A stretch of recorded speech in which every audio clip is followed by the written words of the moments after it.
ناظرین، ایلومیناٹی کا لفظ دو مشہور معنوں میں استعمال ہوتا ہے۔ نمبر 1 علم کی روشنی کے علمدار، نمبر 2 شیطان کے پجاری، یعنی شیطان کو پوجنے والوں کا مذہب ایلومیناٹی کہلاتا ہے۔ آج کی اس ویڈیو میں ہم نے یہ دیکھنا ہے کہ یہ تنظیم کب اور کیسے وجود میں آئی اور اس کے اہم ترین مقاصد کیا ہیں۔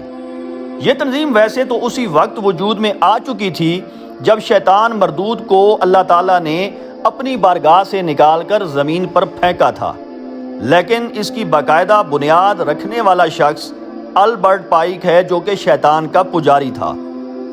1717 میں فری میسن نامی تنظیم سے نکل کر اس نے ایلومیناٹی سیکریٹ سروس کی بنیاد رکھی، اور البرٹ پائک ہی وہ انسان تھا جس نے دعویٰ کیا تھا کہ تیسری جنگ عظیم کی وجہ اسلام بنے گا۔ لیکن حیرت کی بات یہ ہے کہ جب یہ بات کی گئی تو اس وقت تک پہلی 2 عظیم جنگیں بھی نہیں ہوئی تھیں۔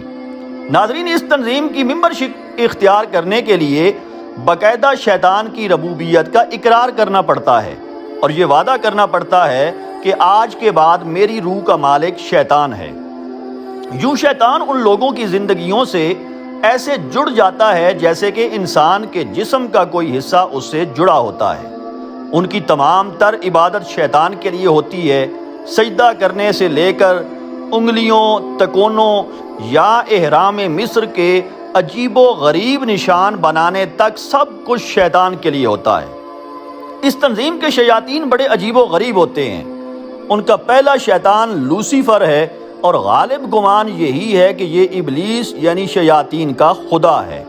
ان کے ہاں دوسرا شیطان بیفومیٹ ہے، اس کی شکل بکرے سے ملتی ہے، باقاعدہ اس کے سینگ اور بڑی ڈراؤنی شکلیں ہوتی ہیں۔ ان کے نہ صرف بت بنائے جاتے ہیں بلکہ عبادت گاہیں بھی بنائی جاتی ہیں، جنہیں شیطانی چرچ کہا جاتا ہے۔ وہاں پر اس تنظیم کے سارے ممبر اکٹھے ہو کر عبادت کرتے ہیں۔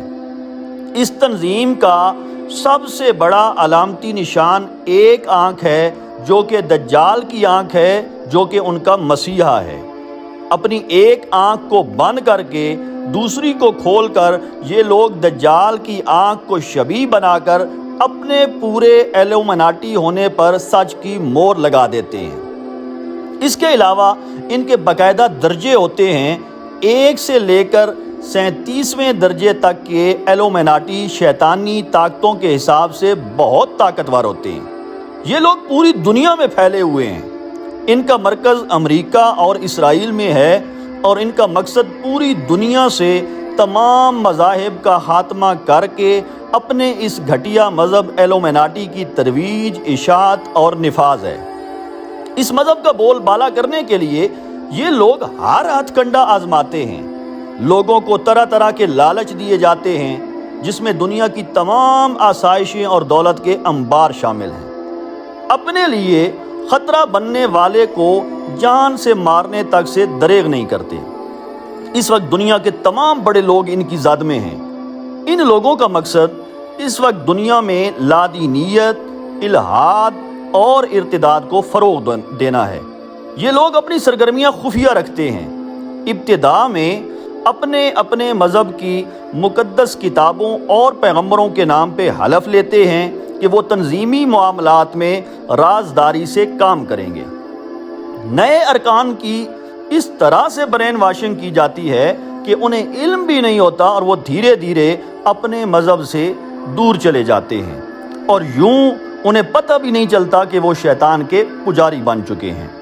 ناظرین، ایک اور بات نوٹ کر لیں کہ یہ تنظیم باقاعدہ بین الاقوامی سطح پر جاسوسی اور سازشی عناصر کا بھی کام کرتی ہے۔ اس کے بارے میں کہا جاتا ہے کہ یہ جہاں پر بھی رہتے ہیں تو وہاں مستقبل میں ہونے والی جنگوں کی تیاری کرنے کے لیے بڑے بڑے بنکر تیار کرتے ہیں، اور یہ اتنے بڑے ہوتے ہیں کہ ایک ایک بنکر میں 5000 لوگ بیک وقت کئی سالوں تک رہ سکتے ہیں۔ ناظرین، ان کی پڑھائی جانے والی کتابوں میں البرٹ پائک کی لکھی گئی کتاب مورال اولڈ گوما قابل ذکر ہے۔ اس کتاب میں لوسیفر کو خدا تصور کیا گیا ہے۔ وہ لوسیفر کو ہی روشنی کا علمدار تصور کرتا تھا۔ اس سوسائٹی کے ممبرز کا کہنا ہے کہ لوسیفر کو چونکہ مقدس کتاب میں شیطان کہا گیا ہے، اس لیے ان لوگوں کو سب سے زیادہ علم حاصل ہے اور یہی لوگ معاشرے کے قابل احترام لوگ ہیں اور پوری دنیا پر ان کو ہی حکمرانی کرنے کا حق حاصل ہے۔ اس لیے یہ لوگ دنیا میں ہر وقت نیو ورلڈ آرڈر کو نافذ کرنے یا اس کو گلوبل ولیج بنانے کے لیے کوشاں رہتے ہیں۔ ان لوگوں کا یہ بھی کہنا ہے کہ اماں حوا سلام اللہ علیہا نے درخت سے پھل کھا کے اچھا کیا تھا۔ ناظرین، اس وقت دنیا میں جتنی بھی ابتر صورتحال نظر آ رہی ہے، چاہے وہ منشیات کا بے دریغ استعمال ہو، لڑائی جھگڑے ہوں، قتل و غارت گری ہو، لادینیت الحاد کی وبا ہو جو کہ ہر طرف پھیلی ہوئی نظر آتی ہے، ان میں انہی لوگوں کا ہاتھ ہے۔ اللہ تعالیٰ ہمیں ہر طرح کے دجالی فتنوں سے محفوظ فرمائے اور ہمارا خاتمہ ایمان پر فرمائے۔